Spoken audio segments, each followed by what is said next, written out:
ఓం శివాయ నమః. ఓం కార్తీక దామోదరాయ నమః.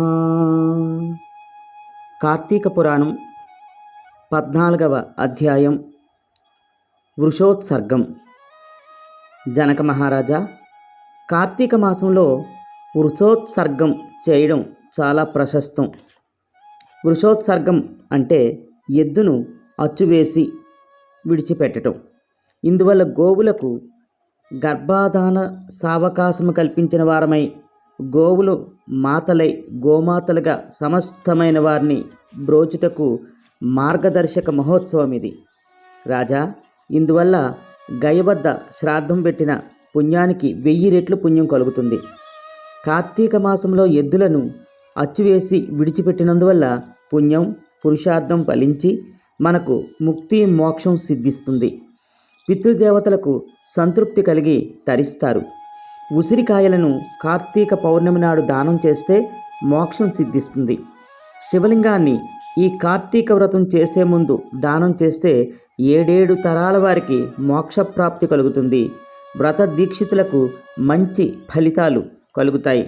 మహారాజా, ఈ కార్తీక మాసంలో చేయకూడని పనులు చెబుతాను విను.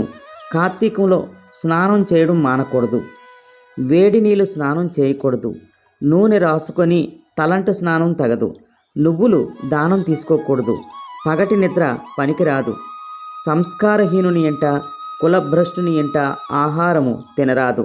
విధవరాలి చేతి అన్నం తినరాదు. శ్రాద్ధ భోజనం తినరాదు. సూర్య చంద్ర గ్రహణ వేళల్లో భోజనం చేయరాదు. ఏకాదశి రోజున భోజనం చేయరాదు. పరాయి ఎంట భుజించరాదు. తిలాపిష్టము వెల్లుల్లి తినరాదు. ఎంగిలి తినరాదు. కంచు పాత్రలో అన్నం తినరాదు. దీపారాధన చేయడంలో నిర్లక్ష్యం తగదు. దైవారాధకులను గేలి చేయరాదు. వ్రతాలు ఆరాధనలు చేసేవారిని చూసి వెటకారాలాడడం మంచిది కాదు. వేద శాస్త్రాలను ధర్మశాస్త్రాలను నిందించరాదు. ఈ నియమాలు పాటించిన వారికి మంచి జరుగుతుంది.